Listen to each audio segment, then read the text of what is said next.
Corona હતો ને, કેટલા લોકો મરી ગયા? એક કે પેલા ફૂટપાથ ઉપર રહેનારા કોઈને કોરોના લાગુ પડ્યો તો સાંભળ્યું ક્યાંય? રેર હશે કદાચ કોક નહીં જેવું, બહુ નબળો થઈ ગયો હોય, બીમાર થઈ ગયો હોય તો બીમારીની હિસાબે એની ઇમ્યુનિટી ઘટી ગઈ હોય તો. બાકી ભિખારીઓ એ કંઈ મર્યા, મજૂરોએ ઓછામાં ઓછા મર્યા, ઓછામાં ઓછા મજૂરો મર્યા. એને ક્યાં પોષણ મળે? સૂકો રોટલો ખાઈને જીવતા હોય, પીઢિયા જેવા હોય કે નહીં? કાંઈ ન થાય ને. હિમ પણ એવું નથી, ભલે એ નડતું હશે. આપણે એને જે કાંઈ આપીએ છીએ, એને જે કોઈ ખાવા આપે છે એ ક્યાં શુદ્ધ ઘઉંના ઘી ચોપડેલા રોટલા આપે છે? ભલે ટાઢા, પણ તમે અહીંયા પાઉંભાજી કરી હોય ને વધી હોય એ એને આપવાના છો, તો એ તો ખાવાના જ છે ને. તમે ખાવું એ ખાય છે, એ પાઉં ખાય છે, એ મેંદો ખાય છે, એ ચા પીવે છે, બધું કરે છે. આપણા કરતા જાજી પીડીઓ પીવે છે, તો વ્યસન એ જાજા આપણા કરતા. એ કુદરતના ખોળામાં છે અને આપણે કુદરતના ખોળાને આઘો કરીને આ કુદરતી જીવન નથી. એ તડકો જેને તડકો ખાતો ને એને કોરોના નથી આવ્યો. ખૂબ તડકે જે રહીએ ને કોરોના નથી આવતો. B12 ની એને કોઈ દી ખામી ન આવે, એને કોઈ દી હિમોગ્લોબિન ઘટે નહીં. આપણે કેદી સૂર્યના તડકે ગયા, જરાક તડકો હોય ત્યાં તો આપણે એસી ગાડીમાં ઘૂસી જાય.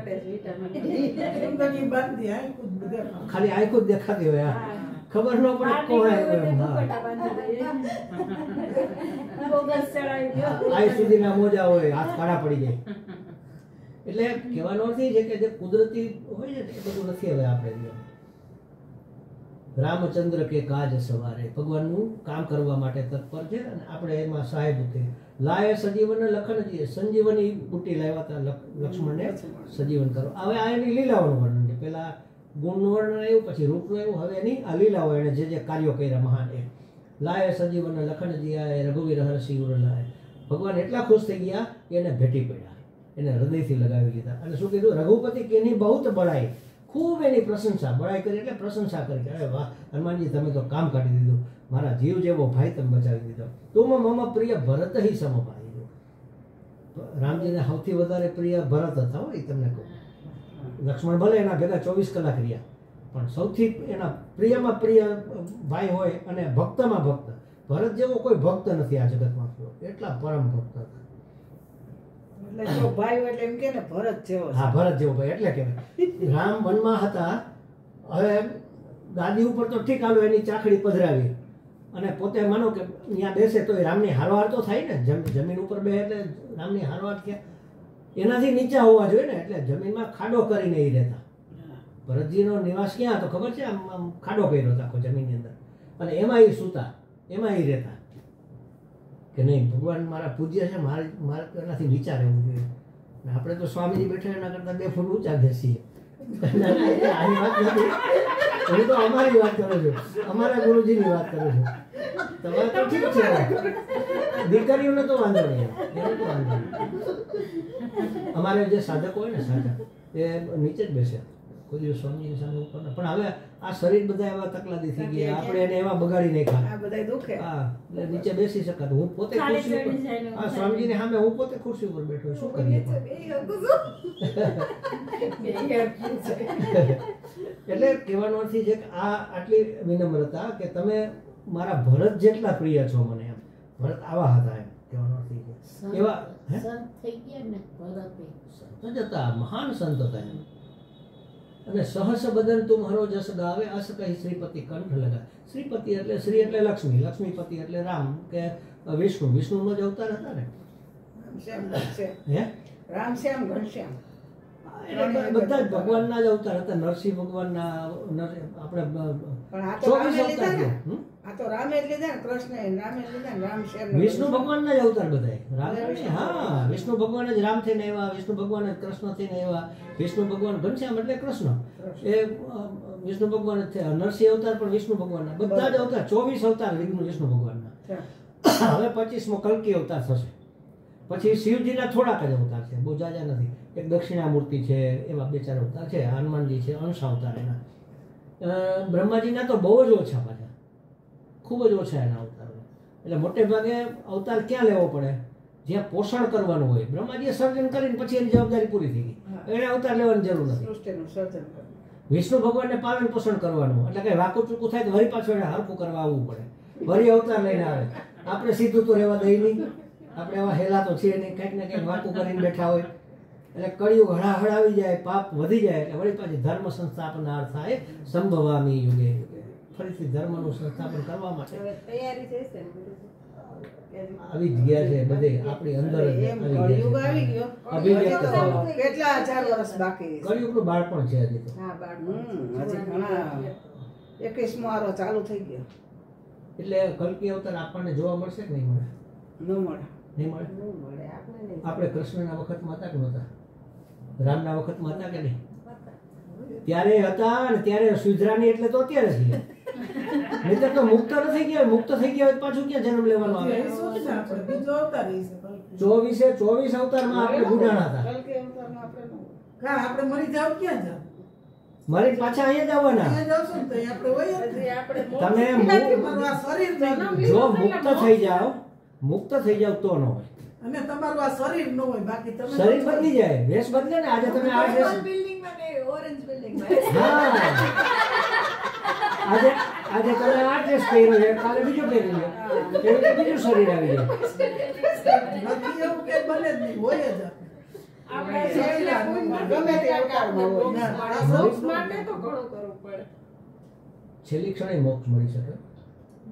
મોક્ષ મળવા માટે સમયની જરૂર નથી, એક ક્ષણ પૂરતી છે, પણ 100% આપી શકાય. તો આપણે અડધું અડધું કરીએ, લોલક ઠેઠ જાય ને તો પાછું ઠેઠ વળે. આપણે અડધેથી આમ કરીએ. આપણો વિષાદ યોગ નથી બનતો. અર્જુનનો પહેલો અધ્યાય જે છે ગીતાજીનો, વિષાદ યોગ, અર્જુનનો યોગ વિષાદ યોગ બની ગયો. આપણો કેમ નથી બનતો? આપણે ઘણી વખત દુઃખી થયા છે, પણ પછી એમ થાય કે હવે આ તો સંસાર છે ને, આવું તો હાલ્યા રાખે, હાલો મારી કેટલા દી હવે આ જીવન થોડું છોડી દેવાય છે, એમ કરીને બીજા આપણને પાછા વાળી જાય. આપણે વળવું હોય એટલે વાળી જાય, મનમાં તો વળવું જોઈએ. આપણે દુઃખી થવું, અરે એના આપણે એને નથી રોતા, બીજા એને નથી રોતા. આપણી સુવિધા હવે મારું શું, એ ગયા મારું કોણ ધ્યાન રાખશે? આપણી સુવિધાને આપણે બોલાને આપણે રડીએ છીએ. હા 8મા માળે તો આવ્યો. સહસ્ર બદન કુમાર જસ ગાવે, આશા શ્રીપતિ કંઠ લગાવે. આ ચાવી એમ નાખી દે. સહસ્ર એટલે હજારો મુખથી તમારો યશ આ જગત ગાય છે, એવું કહીને શ્રીપતિ એટલે વિષ્ણુનો અવતાર છે, રામ છે, એ એને ગળે વળગાડે છે, એને ભેટી પડે છે. સનકાદિક બ્રહ્માદિ મુનિષા નારદ સારદ સહિત અહિસા. અહિસા અહી એટલે નાગ, અહિસા એટલે ઈશ એટલે એનો રાજા, નાગોનો રાજા એટલે શેષનાગ. શેષનાગ એને 1000 ફેણ હતી, 1000 મુખથી એના ગુણગાન ગાય, છતાં એના ગુણ ગાઈ શકાય નહીં એટલા. સનકાદિ મુનિ 4 ભાઈઓ હતા, નાના, 8 વર્ષની ઉંમર જ હતી એની. હરિશરણમ હરિશરણમ હરિશરણમ હરિશરણમ, બસ આખો દિવસ જપ કરતા, એટલે એની ઉંમર વધતી નહીં ક્યારે. સનક, સનાતન, સનંદન અને સનત કુમાર, આ 4 ઋષિઓ સૌથી પહેલા બ્રહ્માજીના પુત્રો, માનસ પુત્રો. સૌથી પહેલા સૃષ્ટિનું સર્જન થયું ત્યારે માનસ પુત્રોમાં આ 4 સનકાદી, એના પછી નારદજી, અને પછી બાકીના સપ્તર્ષિ 7 જે ઋષિઓ થયા એ. તો એ સનકાદી બ્રહ્માદી, સનકાદી મુનિઓ બધા, બ્રહ્મા વગેરે બધા દેવતાઓ, અને નારદ વગેરે બધા ઋષિઓ, શેષનાગ, જમ કુબેર દિક્પાલ જહાતે. જમ એટલે યમરાજા, કુબેર એટલે જમ આવે કે યમ આવે? જમ કયો યમ કે બે હાથ છે, હાલે જ ને. હા, અન્ન ચાલે સર. ના અમે યમ કુબેર. ના જમ એની ભાષા છે ને, પેલી મિથિલી ભાષામાં લખ્યું ને, એટલે જમ કુબેર દિક્પાલ. આપણે દેશી ગુજરાતી ભાષામાં જમ જ કહીએ ને. યમ સાચો શબ્દ છે, અને એ યમ અને નિયમ જે અષ્ટાંગ યોગમાં આવે છે ને, એ યમ કુબેર દિગ્પાલ, જમ કુબેર, જમ કુબેર દિગ્પાલ જહાત. દિગ્પાલ એટલે દિશાઓના દેવતાઓ. 4 દિશા. કેટલી દિશા છે? હજી દિશા કેટલી છે? મને તો 10 દેખાય છે. 8 કઈ? એટલું તો કમસે કમ આવડવું જોઈએ. હા, ઇંગ્લિશમાં કે નોર્થ, સાઉથ, વેસ્ટ, ઈસ્ટ. પછી નોર્થ ઈસ્ટ, નોર્થ વેસ્ટ. જો સૂર્યની સામે મોઢું ઊભું રાખીને ઊભું રહેવાનું, તને બતાવી દો, શીખડાવી દો. આપણા સામે જે મોઢું હોય ને એ પૂર્વ, પાછળ પશ્ચિમ. જમણા હાથ ઉપર દક્ષિણ, ડાબા હાથ ઉપર ઉત્તર, પૂર્વ, પશ્ચિમ, ઉત્તર, દક્ષિણ. પછી આનો થાય સામેથી પૂર્વ પશ્ચિમ હા તો પૂર્વ સામે મોઢું ઉપર રાખીને ઉભું રહેવાનું એમ કહું છું. પણ હું તો ઉભા જ આવે ને. હા ઈ જ આવે, પણ હું તો અત્યારે આમ બેઠો છું ને એમ. એટલે મોઢાની સામે તમારે ઉભું રહેવાનું, સૂર્યની સામે. એટલે સામે જે આવે એ પૂર્વ એમ, પાછળ આવે એ પશ્ચિમ, ડાબા હાથ ઉપર આવે એ દક્ષિણ ઉત્તર, જમણા હાથ ઉપર આવે એ દક્ષિણ. બરાબર. દક્ષિણ એટલે એકદમ કુશળતાથી કામ કરીએ ને એને દક્ષ કહેવાય. એ દક્ષ ઉપરથી દક્ષિણ શબ્દ. આપણે જમણા હાથે હવડા હાથે કરીએ તો હરખું થાય ને, ઊંધા હાથે કરીએ સરખું ન થાય. એટલે એ દક્ષિણ એવી રીતે નામ પડ્યું દિશાનું. પછી સામે ઊભા હોય આ પૂર્વમાં તમે મોઢું રાખ્યું એટલે અહીંયા આ ઈશાન, આ અગ્નિ, આ પાછળ વાયવ્ય અને આ નૈઋત્ય. આવી રીતે યાદ રાખી લે. ઈશાન, અગ્નિ, વાયવ્ય અને નૈઋત્ય. આ પૂર્વ, આ પશ્ચિમ, આ ઉત્તર, આ દક્ષિણ. બરાબર. પછી 8 છે. હવે બીજી 2 કઈ બાકી રહી? ઉપર, નીચે. આકાશના પાતા ઉર્ધ્વ દિશા, નિમ્ન દિશા. ઉપર નીચે દિશા છે જ ને. આ 10 દિશા. 10 માંથી ગમે એ દિશામાં તમે જાશો તમારાથી તમે દૂર જાશો. અંદરની જ્યારે 11મી દિશા ઉઘડે ત્યારે હું ને હુંની પ્રાપ્તિ થાય, ત્યારે આત્મ પ્રાપ્તિ થાય. એટલે 11મી દિશા ઉઘડવી જોઈએ. તારી કવિતામાં ઉઘડવી જોઈએ 11મી દિશા. હા આવશે ને એમાં સાંભળી લેજે પાછી. એટલો ટાઈમ નહીં હોય જો કે તને. જમ કુબેર દિકપાલ જહાતે કવિ કોવિદ કહી શકે કાલ. કોવિદ એટલે આપણે જેને ગ્રેજ્યુએટ કહીએ ને એને સંસ્કૃત ભાષામાં કોવિદ એટલે વિદ્વાન. કવિ એટલે દીર્ઘ દ્રષ્ટિ જે ધરાવતા હોય. કવિ એટલે કવિતા લખે જ નહીં, ક્રાંત દ્રષ્ટા એને કવિ કહેવાય. એની દીર્ઘ દ્રષ્ટિ હોય. આપણને જે ન દેખાતું એને હુજે. આપણે ગયા હોય નદીને કિનારે, સરસ મજાનું ઘાસ હોય ને આમાં પાણી લહેરાતું જતું હોય, આપણે જોઈને આવતા રહીએ. એનાથી જોઈને એમાંથી અંદરથી કવિતા સૂજે કે હા કેવું સૌંદર્ય છે. ફૂલ જોઈને એને કવિતા સૂજે. પંખી જોઈને પંખી એક ઉડે ફૂલ કરતું અને એને કવિતા સૂજે. અને એવી સરસ કવિતા લખી નાખે. એમાં આખું વાતાવરણનું ચિત્રણ થઈ જાય. એટલે દીર્ઘ દ્રષ્ટિ હોય એની. આપણા કરતાં થોડી ઉપરની દ્રષ્ટિ, દૂર સુધીનું જોઈ શકતા હોય. એટલે કલ્પનામાં પણ એ ઉડાણ ભરી શકે એમ. એટલે કવિ કોવિદ એટલે વિદ્વાન કહી શકે. કવિ કે વિદ્વાન કોઈ પણ એના વિશે શું વર્ણન કરી શકે એવા હનુમાનજીની વાત કરે છે. તુમ ઉપકાર સુગ્રીવ કીના રામ મિલાય રાજપદ દીના. સુગ્રીવના ઉપર એને ઉપકાર કર્યો. કેવી રીતે? રામને હારે મુલાકાત કરાવી અને એને રાજ મળ્યું. એનો ભાઈ વાલી હતો, એને એનું રાજ પડાવી લીધેલું. તમે ખ્યાલ છે? હમણાં હનુમાન સિરિયલ શરૂ થઈ છે, તમે જોજો લોકો. જોવો છો? સરસ છે. હજી શરૂઆત તો સારી જ છે. જોજો. હમણાં રામાયણ પૂરું થયું એક બીજું. પહેલાં એક પૂરું થયું તો આ બીજું પૂરું થયું હમણાં. જોવા જેવું છે સરસ. આ બધી વસ્તુ જો ક્યારેક ક્યારેક જોઈ તો આમ વાંચવાનો તો આપણને કંઈ સમય હોતો નથી. હા એટલે ક્યુ ટાઈમથી મને યાદ નથી, પણ મારે ક્યારેક ક્યારેક આવી જાય છે આમાં. એટલે કાલે જ મેં જોયું હતું હનુમાનજી. તુમ ઉપકાર સુગ્રીવઈ કીના રામ મિલાય રાજપદ દીના. એને રાજાનું પદ પાછું પ્રાપ્ત થયું. તુમ્હારો મંત્ર વિભીષણ માના લંકેશ્વર ભય સબ જગ જાના. તમારો મંત્ર વિભીષણે માન્યો તો એ લંકેશ્વર બની ગયો. એને મંત્ર આપ્યો હતો. વિભીષણને મંત્ર દીક્ષા આપી હતી. મંત્ર ઉપરથી મંત્રણા શબ્દ બન્યો છે. મંત્રણા એટલે સલાહ સૂચક. એ જ્યારે લંકાની અંદર ગયા ને ત્યારે એક જ ઘર એણે એવું જોયું કે વહેલી સવારે અંદર દીવો બળતો હતો. રાક્ષસ કુળ કે જે અસુર પ્રકૃતિના માણસો હોય ને એ મોડા સુવે અને મોડા ઉઠે, વહેલા સુવે ને વહેલા ઉઠે એ સાત્વિક પ્રકૃતિના માણસો. એક જ જગ્યાએ એને દીવા બળતા જોયા વહેલી સવારે. એ પહેલા દીવો જોયો. પ્રકાશ જોયો ને દૂરથી તો પ્રકાશ દેખાય ને, તુલસી ક્યારો થોડો દેખાય. પછી તુલસી ક્યારો જોયો, પછી નજીક ગયા તો અંદરથી એને રામ રામ અવાજ સંભળાયો. એટલે એને થયું કે આખું ભક્ત માણસ છે. અને મળ્યા એની એને મંત્રણા કરી અને એને કીધું કે મારે રામજીને આ બધી વસ્તુ આમાં ડિક્લેર નથી હોતી, પણ એની બહુ ઈચ્છા હતી રામજીના દર્શન કરવાની. એટલા માટે એ ખરેખર તો એને એના ભાઈને સલાહ આપી કે તમે મસલત કરી અને સમાધાન કરી લો ને તો રામજીને આપણે આગતા સ્વાગતા સાથે બોલાવીએ, એમને સીતાજી પાસે સોંપી દઈએ તો એ સારું બને. પણ એના ભાઈને તો પેલું હતું અભિમાન હતું, ઘમંડ હતું, એટલે એણે કાઢી મૂક્યું જાતું. એટલે સારું થયું, ચાલો જે થયું એ મને રામજી પાસે જવા મળ્યું. એટલે જ્યારે આવતા ત્યારે લક્ષ્મણને તો એમ હતું કે આ એનો માણસ છે ને કદાચ કંઈક ભેદ જાણવા આવ્યા હશે. તો ત્યારે હનુમાનજીએ કીધું કે ના, એ ભક્ત માણસ છે ને હું એને ઓળખું છું ને, અમારે આવી મંત્રણા થયેલી છે. રામજીના દર્શન માટે ખૂબ આતુર હતા. અને રામજી પણ કહે છે કે ના આવવા દો, જે છે બરાબર છે.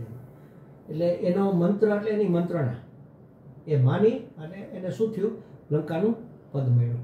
એટલું જ ખાલી નહીં હોય, લંકાનું પદ તો મળ્યું એમાં શું મોટી નવાઈ કરી, પણ એ અમર બની ગયો. જે આપણા 8 અમર ચિરંજીવી પાત્રો છે ને, અમર ચિરંજીવી એટલે આખો કલ્પ પૂરો થાય ત્યાં સુધી જીવે એમ.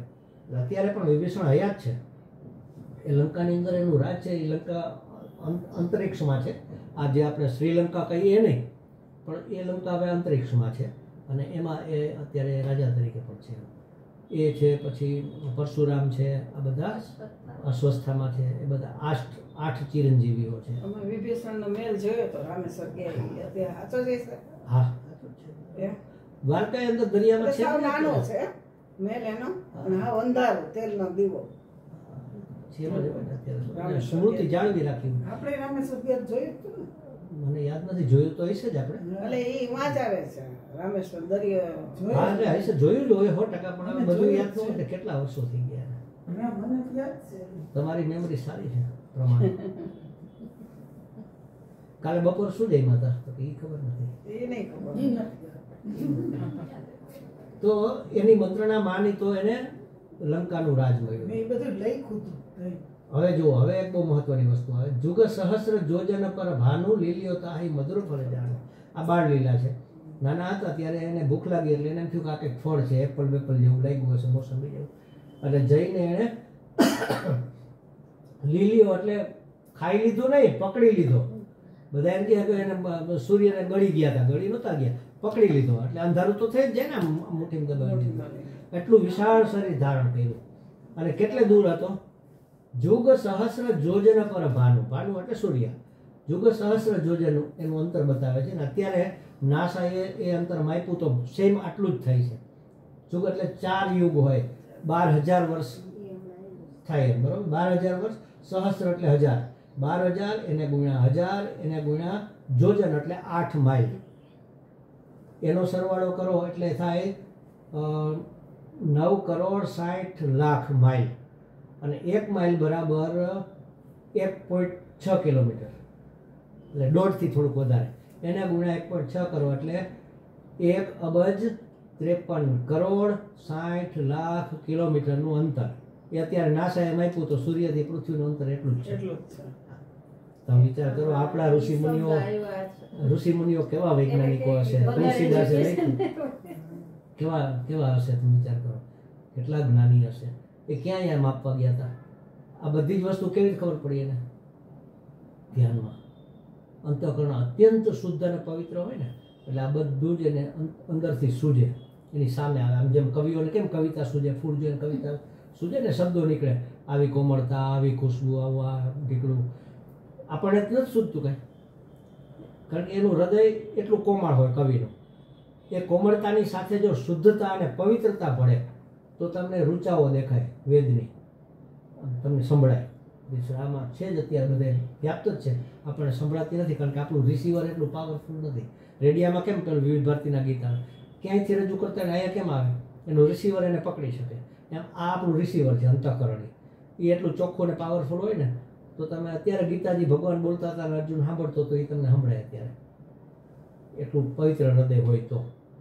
અને થોડું કંઈ પવિત્ર હોય ને, આપણા ગુરુઓનું જનરલી હોય છે, એટલે એને અંદરથી ઇન્ટ્યુશન જેને કહેવાય, અંદરથી 6th સેન્સ એને અગાઉથી ખબર પડે એમ. એના મોઢામાંથી જ રીતે વાણી નીકળે. ભગવાન જ એના મોઢામાંથી આવા શબ્દો બોલાવે કે જા તારું આ થઈ જશે કલ્યાણ, અને આપણું કામ થઈ જાય. જા તારું આ થઈ જશે, થઈ જાય. આપણા પક્ષપાત માટે નથી કહેતા હોતું, એને કેવું નથી હોતું, પણ અંદરથી બોલી જ જવાય એનાથી. અંદર કોઈક બેઠું છે કે ધક્કો મારીને એનાથી આ શબ્દો કાઢે છે અંદરથી. એટલે એવું અંતઃકરણ શુદ્ધ હોય તો બધું થાય, ચમત્કારો થાય, બધું ઘણા એમ કે ચમત્કાર અત્યારે થાય. આપણે જૈનમાં છે ને અત્યારે ટકી રહ્યા છીએ, એ જ સૌથી મોટો ચમત્કાર છે. આ મારી તમારી વચ્ચે એટલા બધા જર્મ્સ અને પેલી છે બધા જીવજંતુઓ, એકાદું જો લાગી જાય ને વાયરસ તો આપણું અચ્યુતમ કેશવમ થઈ જાય. નથી થતા ને, આ મોટો ચમત્કાર છે. ઘરેથી અહીં સુધી આવી છે કે પાછા ઘરે પહોંચશું, આ મોટો ચમત્કાર છે. એટલે હર ક્ષણે ચમત્કાર તો થાય જ છે. આપણો એક પાણીના ટીપામાંથી આવડો 75 કિલોનો દેહ બની ગયો, એ ચમત્કાર ન કહેવાય બીજું શું કહેવાય? એક ટીપું માતા પિતાનું આપણે લોહીનું લીધું અને એમાંથી જન્મ થયો આપણો, અને આવડું મોટું શરીર બની ગયું, ચમત્કાર નથી? એક પ્રયોગ થયેલો. જોખીને માટી એક કુંડાની અંદર ભરી, માનો કે 20 કિલો માટી છે, એક મોટું કુંડું છે, એમાં 20 કિલો માટી છે, એની અંદર એક બીજ વાવ્યું અને પછી એને પાણી આપ્યું અને સૂર્યનો તડકો અને ગરમીને જેટલું આપ્યું બધું જોખીને જોયું. એને મોટું ઝાડ થઈ ગયું. માટી જોખી તો એટલી ને એટલી જ હતી. બીજમાં પાણીનો વજન ઉમેરો હાલો કદાચ તો એ કેટલું થાય? તો ટન મોટો વજન થઈ ગયું. ક્યાંથી આવ્યું આ બધું? આ ચમત્કાર નથી? બીજની અંદર પોટેન્શિયાલિટી પડેલી જ છે. દરેક બીજની અંદર વટવૃક્ષ બનવાની શક્યતાઓ રહેલી છે. એમ દરેક મનુષ્યની અંદર ભગવાન બનવાની શક્યતા રહેલી છે. આજે આપણી અંજી છે, કાલે અંજી ભગવાન બની શકે ધારે તો. આ સૌથી મોટો તો આડો આવે છે. આપણે ધારતા જ નથી ને. તકલીફ એ છે. મારે મારું માનવપણું, મારું મર્યાદિતપણું, મારી પરવસતા છોડવી જ નથી. તો આવડી છે તો એનું જ્ઞાન કેવું છે? જો સાંભળે આવડે કોઈ આવે કેટલું એને આવડે છે તને કદાચ ખબર નહીં હોય. એ ગીતાજી રેગ્યુલર વાંચે છે, એને ગણપતિ અથર્વશીર્ષ આખું આવડે છે, હનુમાન ચાલીસા આવડે છે, કેટલું બધું કરે છે. તો હજી તો ભણે છે, હજી તો લગ્ન નથી. એ તો એના માવતરના ગુણ આવે ને ભાઈ છોકરાઓમાં. અમારી આ દીકરી કેવી ડાય છે, એની દીકરી પછી એનાથી ચડે એવી હોય ને. તો કહે છે કે તુમ ઉપકાર સુગ્રીવી કેના રામ મિલાય રાજપદ દિના તુમારો મંત્ર વિભીષણ માના લંકેશ્વર ભય સબ જગ જાના જુગ સહસ્ર જોજન પર ભાનુ લીલ્યો તાહી મધુર ફળ જાનું. મધુર ફળ છે એવું જાણીને એને પકડી લીધો. પ્રભુ મુદ્રિકા મેલી મુખમાહી જલધિ લાંગી ગયા અચરજ નાહી. જલધિ એટલે દરિયો. દરિયો ટપીને ત્યાં ગયા હતા લંકામાં. તો ત્યારે ત્યાં જઈને ઓળખાણ તો કંઈક આપવી પડે ને. ભગવાનની મુદ્રિકા વીંટી હતી ને, એ હવે હાથથી કામ માનો કરવાનું હોય, ચાલવાનું હોય તો ક્યાં રાખવી? મુખમાં રાખી. એટલે એનો અર્થ એવો, વીંટી તો રાખી જ હશે પણ ભગવાનનું નામ મુખમાં રાખ્યું. વીંટી એટલે ભગવાનનું નામ લખેલું. હા, મુદ્રિકા. મુદ્રા આપણે એને કે મુદ્રણ, એના પરથી મુદ્રણ શબ્દ બન્યો. છપાઈ કામ કરીએ ને, અક્ષરનું જે પુસ્તક છાપે ને એને મુદ્રણ કહેવાય. એના પરથી મુદ્રિકા શબ્દ બન્યો. એટલે મુદ્રણ મૂળ શબ્દ રામ, એ રામ મુખની અંદર રામ રામ રામ રામ એ રીતે મુદ્રિકા મુખમાં રાખી. વીંટી તો રાખી જ, પણ આનો એક અર્થ આવો પણ થાય. તો ભગવાનની મુદ્રિકા મોઢામાં રાખી અને આખો જલથી એ લાંઘી ગયા, ટપી ગયા. દુર્ગમ કાજ જગત કે જે સુગમ અનુગ્રહ તુમારે તે. મારા નસીબમાં નથી, મને ક્યાંથી મળે? એટલે મહાત્માઓ કહે છે દુર્ગમ કાજ, ગમે એવું દુર્ગમ કામ હશે તો ભગવાન તમને સુગમ કરી દેશે. જો તમે એની પાસે ધા નાખશો તો એ તમારું કામ સુગમ થઈ જશે. પણ ન થાય તો આગળ કહે છે શંકર પાર્વતી એની સાક્ષી પૂરે છે કે હા અમે સાક્ષી છે, તમારું કામ હનુમાનજી કરી નાખશે. ન થઈ શકે એવું પણ એ કરશે. નસીબમાં નથી એ પણ થાય. તમે વિચાર કરો, મારા નસીબમાં જ નથી ક્યાં? અને આપણે થાય જ. કોઈ પણ સંતના આશીર્વાદથી થાય, ગુરુના આશીર્વાદથી થાય, ભગવાનના આશીર્વાદથી થાય, હનુમાનજીથી તો બહુ ઝડપથી થાય. એનાથી તો નસીબમાં નથી તો ક્યાંથી થાય? આપે જેમ પેલો જાદુગર હોય ને, એ તમને જાદુ કરે ને પછી એમ કે શું ખાવું છે? તો કે પેંડો ખાવો છે, લો એ આપે તમને. ખાવું, તમને પેંડાનો સ્વાદ આવે. ક્યાંકથી એક પેંડો ઓછો થઈ ગયો. ઘણા ધન આમ કરીને આમ ધન આપે, ઘણા મહાત્માઓ આમ કરીને તમને આપે, લો આ ધન ઢગલો કરી દે તમારે, એમને સોનું આપી દે. એ ક્યાંકથી લઈને અહીં આવે, ક્યાંકથી ઓછું થઈને આવે. તમારા જ નસીબનું હોય, બીજા જન્મનું, ત્રીજા જન્મનું, ગમે ત્યાંથી આવ્યું હોય. એટલે કોઈ દિવસ આવું માગવું નહીં. હવે સ્થૂળ વસ્તુઓ, કારણ કે આપણું જ આ ખિસ્સામાંથી આ ખિસ્સામાં નાખે છે, બાકી બીજે ક્યાંયથી આવતું નથી. ખાલી દુર્ગમ હોય અને ન મળવા જેવું હોય એ માત્ર હનુમાનજી જ કરી શકે, ભગવાન જ કરી શકે. કોઈ સંત, કોઈ ગુરુ, કોઈ મહાત્મા, કોઈ જોગી, ફકીર એ કરે ખરા, પણ એ આપણું જ આગળનું લઈને પાછળ આપે, પાછળનું લઈને આગળ આપે. બસ હું તમને અત્યારે 500ની નોટોની, 1000ની થપ્પી આમ કરીને તમને આપો એટલે ક્યાંકથી આવી હોય તો આવે. અને ઓરિજિનલ જ હોય, સાચી જ હોય. તમે વાપરો, મજા કરો છો, જ્યાં સુધી તમે વાપરો ત્યાં સુધી ખૂટે નહીં, રે ખરી, બધું સાચું. એ ક્યાંકથી આવી હોય, કોકનું ઓછું થઈને અહીં આવ્યું હોય. આવા ઘણા બધા સાહિત્ય મેં વાંચેલા છે. અને હા, એ અમે નજરે જોયેલું. મને યાદ છે ને, એને એવી વચન સિદ્ધિ હતી. એને એક વખત જમણવાર દ્વારકામાં કરેલું અને એ પોતે આમ આટા મારતા હતા. રેલવેના સ્ટેશન માસ્તર એના મિત્ર થઈ ગયા હતા, એટલે એને જમવા બોલાવ્યા હતા.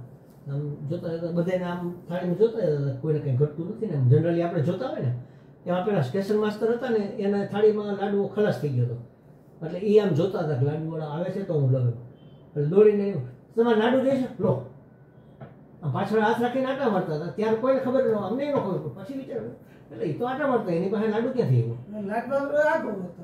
લાડવા વાળો તો ક્યાંય નો ક્યાંય હતો, આમ ઓલા છેડે ઠેઠ.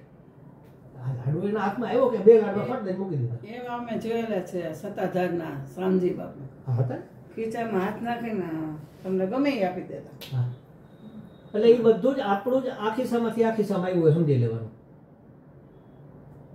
કોઈ પણ મહાત્મા કે સંત કે કોઈ પણ હોય, સાક્ષાત ઈશ્વર સિવાય તમારા નસીબમાં ન હોય એ ન આપી શકે. શામજી બાપુ એટલે આ જન્મના નસીબમાં ન હોય તો આ પછીના જન્મના નસીબમાંથી તમને લઈને આપ્યું હોય. એટલે આ તો લોન થઈ, લોન લઈને અગાઉ વાપરી નાખ્યા. હા, એનો ફાયદો ન થયો ટૂંકમાં. અત્યારે ભલે આપણને મજા આવી પણ એ ખરેખર સારું નહીં. એમ આશીર્વાદ આપી શકે, આશીર્વાદ આપે ને તો જે પ્રતિબંધ હોય ને મળવામાં એ દૂર થઈ જાય. આપણા નસીબમાં હોય પણ પ્રતિબંધ કંઈક આડો નડતો હોય, નાનું મોટું એવું આપણું કંઈક દુષ્કર્મ હોય, દુષ્કૃત્ય હોય, આપણી મનની અંદર કોઈના માટે દુર્ભાવના થઈ હોય, એ પ્રતિબંધ હોય. કેટલા આપ્યા તમે? કેટલા આપવાના છે? 500 રૂપિયા તો ખાલી, એટલા બધા ન અપાય. 251 બરોબર છે. હું આમ બોલ્યો અને વર્ષાબેને 500 બદલે 251 આપ્યા.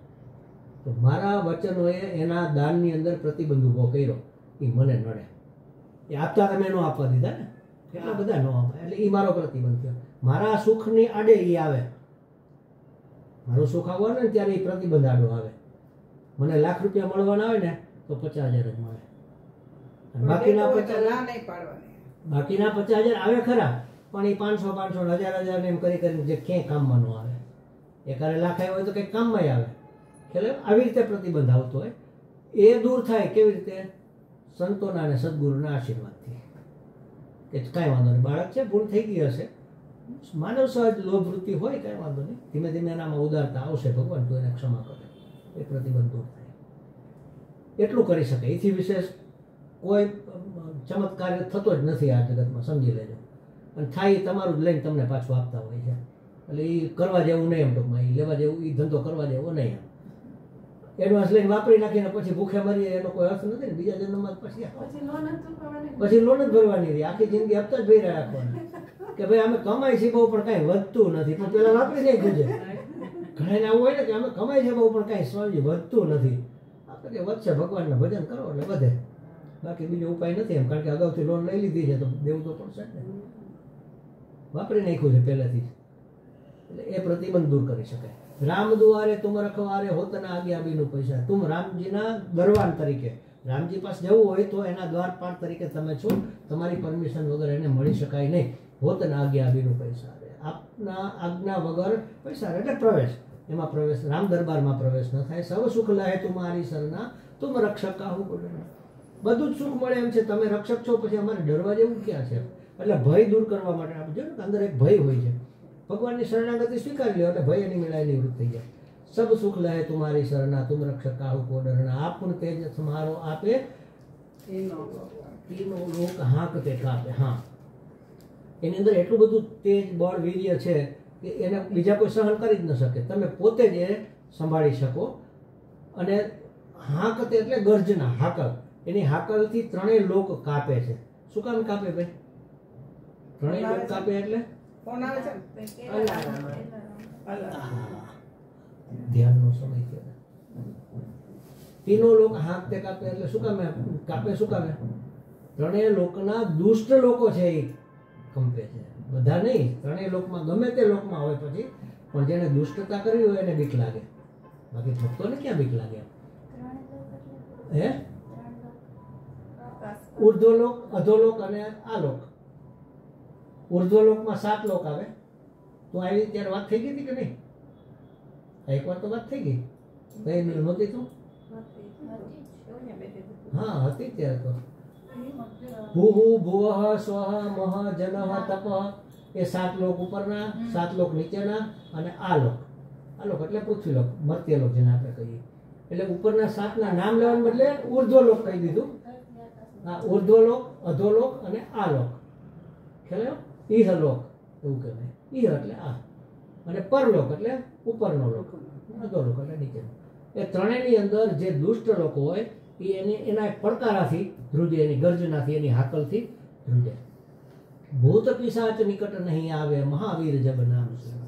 મહાવીર છે, મનને જીતેલું છે, એનું નામ સાંભળીને ભૂત પિશાચ દૂર ભાગી જાય. ભૂત પિશાચ એટલે દુષ્ટ આત્માઓ, દુષ્ટ આત્માઓ. પછી મરી ગયા હોય તો ભૂત પિશાચો એવું નહીં, જીવતા ઘણા ભૂત જેવા જ હોય છે. કોઈ વાતમાં સમજતા જ ન હોય અને વાંકા વાંકા જ હાલતા હોય, એ બધાને આ સીધા કરે, હનુમાનજી સીધા કરે. નાશે રોગ હરે સબ પીરા, જપત નિરંતર હનુમંત વીરા. આ શબ્દ બહુ સરસ છે. આ ચોપાઈ આ પણ કરવા જેવું છે. જેને બહુ બીમારીને એવું રહેતું હોય ને ત્યારે આનું જપ કરવું છે. નાશે રોગ હરે સબ પીરા, જપત નિરંતર હનુમંત વીરા. એમ રોગમાં રાહત મળે. એની માળા કરવાની. જપ કરવાના, માળા કરવાના.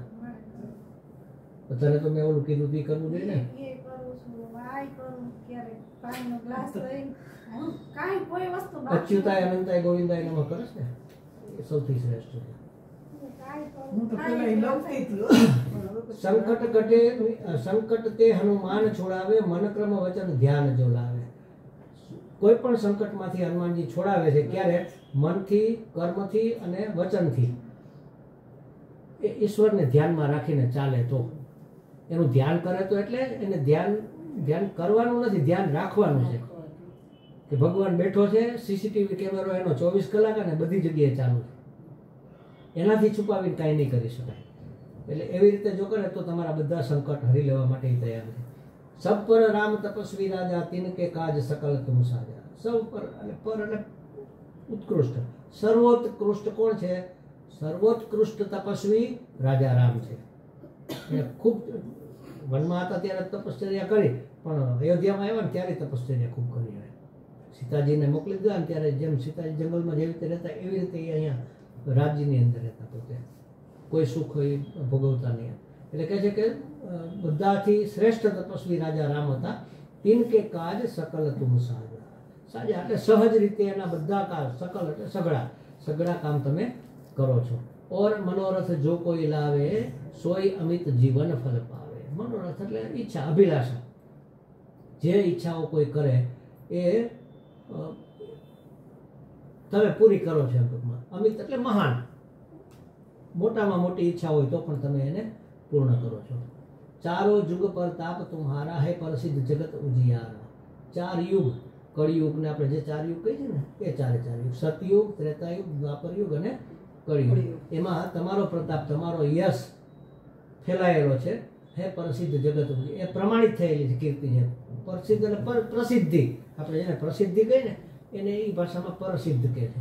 હે પ્રસિદ્ધ જગત ઉજિયારા, જગતમાં પ્રકાશમાન છે તમારી કીર્તિ, તમારો યશ, તમારી પ્રસિદ્ધિ છે. સાધુ સંત કે તુમ રખવારે, અસુર નિકલ